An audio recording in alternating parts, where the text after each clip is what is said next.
নমস্কার বন্ধুরা, welcome to ST unique sports. বন্ধুরা, এই ভিডিওতে আমরা কথা বলবো একটু ইস্টবেঙ্গলকে নিয়ে, কারণ উইন্টার ট্রান্সফার উইন্ডো আর মাত্র কটা দিন বাকি রয়েছে। তার আগেই কিন্তু আজ একটা বড়সড় মিটিং বসতে চলেছে ইস্টবেঙ্গল অন্দরমহলে। তো সেই মিটিংয়ে কী কী বিষয়ে আলোচনা করা হতে পারে সেই নিয়ে আলোচনা রয়েছে।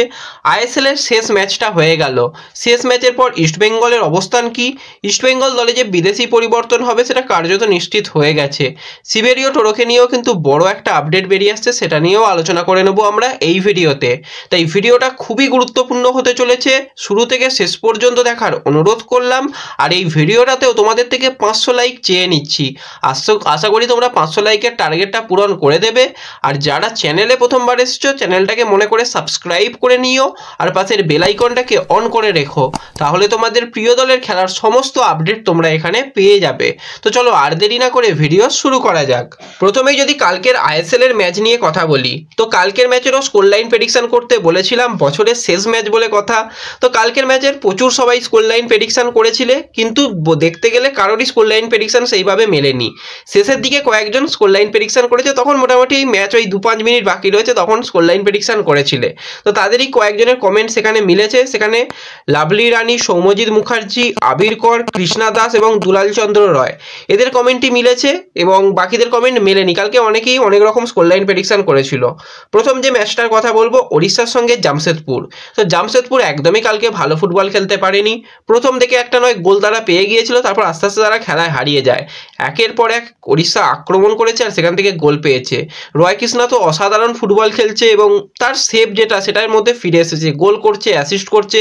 একটা টিম গেম কিন্তু দেখা যাচ্ছে এবার ওড়িশার কাছ থেকে। তো কালকের ম্যাচ তারা বড় ব্যবধানে জিতেছে এবং দ্বিতীয় ম্যাচের দিকে সকলেরই লক্ষ্য ছিল যে নর্থ ইস্টের সঙ্গে গোয়া ম্যাচটা কি হয়, কারণ গোয়া যেরকম ফুটবল খেলছে নর্থ ইস্টের মতন দলকে হারাতে গেলে খুব একটা অসুবিধা হওয়ার কথা নয়, কিন্তু সেই জায়গাতেই নর্থ ইস্ট কালকে দুর্দান্ত ফুটবল খেলেছে। ম্যাচটা 1-1 গোলে ড্র হয়েছে এবং ক্লিয়ার চান্সও পেয়ে গিয়েছিল দুটো দলই, কিন্তু গোল করতে পারেনি। বিশেষ করে বলবো নর্থ ইস্ট যেভাবে ডিফেন্স করেছে, নোয়া সাদুইকে যেভাবে আটকেছে, দুর্দান্ত কিন্তু কালকে একটা ম্যাচ হয়েছে।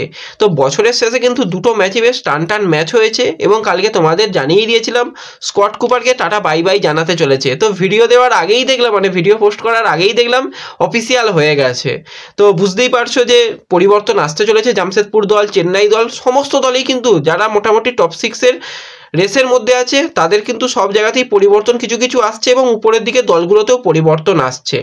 তো যদি বর্তমানে আমরা পয়েন্ট টেবিলের দিকে তাকাই, 1 নম্বর পজিশনে কেরালা রয়েছে, তারা 12টা ম্যাচ খেলে নিয়েছে 26 পয়েন্টে নিয়ে 1 নম্বর পজিশনে রয়েছে। তারপরে FC Goa, Odisha FC, Mumbai city FC, Mohun Bagan দল কিন্তু 5 নম্বর পজিশনে রয়েছে। মোহনবাগান কিছুটা হলেও কম ম্যাচ খেলেছে, 10টা ম্যাচ থেকে 19 পয়েন্ট পেয়েছে।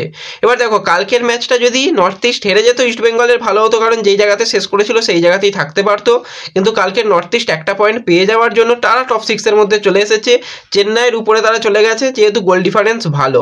তো সেখান থেকে ইস্টবেঙ্গল কিন্তু 8 নম্বর পজিশনে চলে এসেছে, তারা 10টা ম্যাচ খেলেছে, এটাও মাথায় রাখতে হবে। বাকি যে দুটো দল 6 এবং 7 নম্বর পজিশনে রয়েছে তারা দুটো করে ইস্টবেঙ্গলের থেকে বেশি ম্যাচ খেলেছে। তো সেক্ষেত্রে ইস্টবেঙ্গল 10 ম্যাচ থেকে 11 পয়েন্ট, যথেষ্ট ভালো পজিশন। যদি আরও দুটো ম্যাচ থেকে অন্তত 2 পয়েন্ট বা 4 পয়েন্ট যাই হোক, যে পয়েন্টই আসুক না কেন, সেক্ষেত্রে যদি দুটো ম্যাচ থেকে ইস্টবেঙ্গল পয়েন্ট পেতো তাহলে তারা টপ 6-এর মধ্যে থাকতো। তো বছরের শেষে কিন্তু দলগুলো ভালো জায়গাতে রয়েছে। ইস্টবেঙ্গলের ক্ষেত্রে অবশ্যই বলতে হয় ইস্টবেঙ্গল ভালো রেজাল্ট করেছে এই বছরের শেষে। তো নতুন বছর শুরু হচ্ছে, নতুন বছরে কিন্তু বেশ কিছু পরিবর্তন করে দল আরও বেশি শক্তিশালী হতে চলেছে। এবার যদি ইস্টবেঙ্গল নিয়ে কথা বলি, তো ইস্টবেঙ্গলে কিন্তু আজকে একটা বোর্ড মিটিং হওয়ার কথা রয়েছে। ইমামি কর্তৃপক্ষ বা ম্যানেজমেন্ট, যত সমস্ত জায়গা থেকে যারা ইনভেস্টার রয়েছে, মেন ইনভেস্টার তো ইমামি, তাদের সঙ্গে একটা মিটিং বসতে চলেছে এবং মিটিংয়ে যে বিষয়গুলো আলোচনা করা হবে, উইন্টারে কিন্তু কিছু বাজেট বাড়ানোর কথা জানানো হয়েছে ক্লাবের তরফ থেকে, কিছু প্লেয়ারের নাম সেখানে দেওয়া হয়েছে, কোচ যেগুলো সাজেস্ট করেছে তাদের সঙ্গে কথাবার্তা চলছে। ইন্ডিয়ান প্লেয়ার, বিদেশি প্লেয়ার, সমস্ত জায়গাতেই কিছু কিছু পরিবর্তন চেয়েছে কোচ, কারণ যেভাবে দলটা এগোচ্ছে অবশ্যই কিন্তু তারা টপ 6-এর দৌড়ের মধ্যে থাকবেই যদি পরিবর্তনগুলো ঠিকঠাক হয়। তো সেক্ষেত্রে ম্যানেজমেন্টের সঙ্গে একটা আজকে বড় বৈঠক হতে চলেছে। এবার এই বিষয়ে কিন্তু আরও কিছু জিনিস এখানে অ্যাড করা হবে, কারণ জর্ডান এলসে তাকে ইনজুরির কারণে হয়তো বা এই সিজনে পাওয়া যাবে না, তার পরিবর্তে হিজাজিকে আনতে হয়েছে, সেখানে একটা খরচা হয়েছে। তার ভবিষ্যৎ কী, কারণ যেহেতু কন্ট্রাক্টেড প্লেয়ার, যদি ভাবে যে তাকে রাখা হবে সেক্ষেত্রে এখনই সিদ্ধান্ত নেওয়া হবে তার ভবিষ্যৎ কি।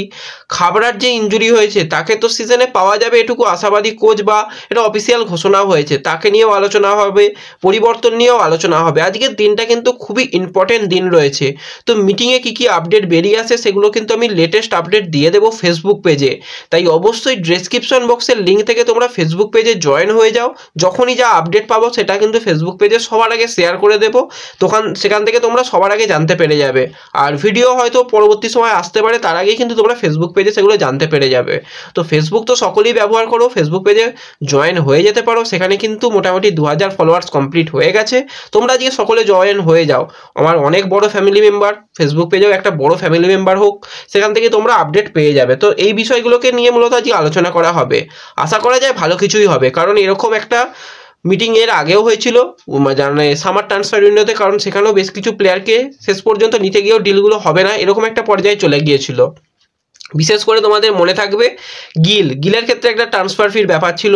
সেখানে প্রথমে ইমামি ভেবেছিল যে না, এত খরচা করতে পারবো না, যেরকম আছে প্লেয়ার তাদের নিয়ে কাজ চালানো হোক।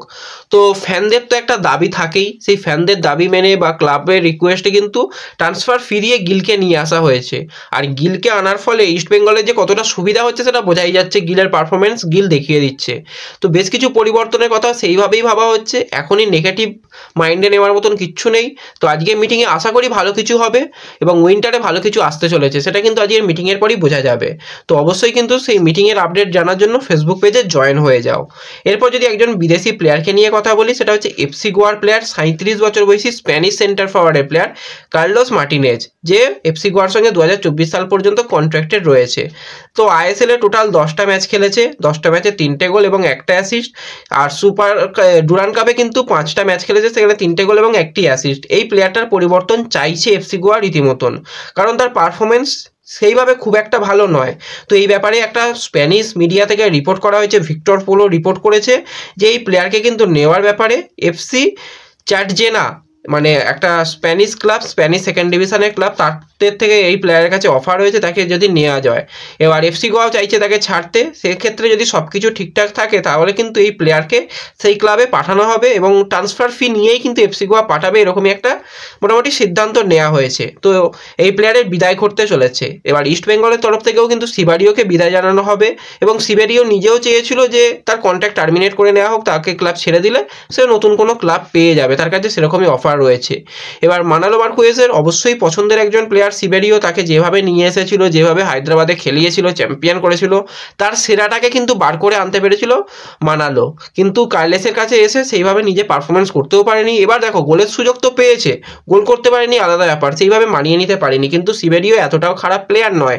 অন্তত 10টা ম্যাচে যদি 4টে গোল 2টো অ্যাসিস্ট করতো সেক্ষেত্রেও ভালো হতো, কিন্তু গোল অ্যাসিস্টের সংখ্যা নেই বললেই চলে। সেক্ষেত্রে সেই মার্টিনেজ যদি ওখান থেকে বেরিয়ে যায়, সেখানে কিন্তু সিবেরিওর আসার সম্ভাবনা তৈরি হয়েছে। তো একটা স্প্যানিশ মিডিয়া থেকে এটা রিপোর্ট করা হয়েছে। তো দেখা যাক শেষ পর্যন্ত মার্টিনেজ যদি আউট হয়ে যায় সেক্ষেত্রে জাভিয়ার সিবেরিওকে এফসি গোয়ার জার্সি গায়ে এই সিজনে খেলার একটা সম্ভাবনা দেখা যাচ্ছে।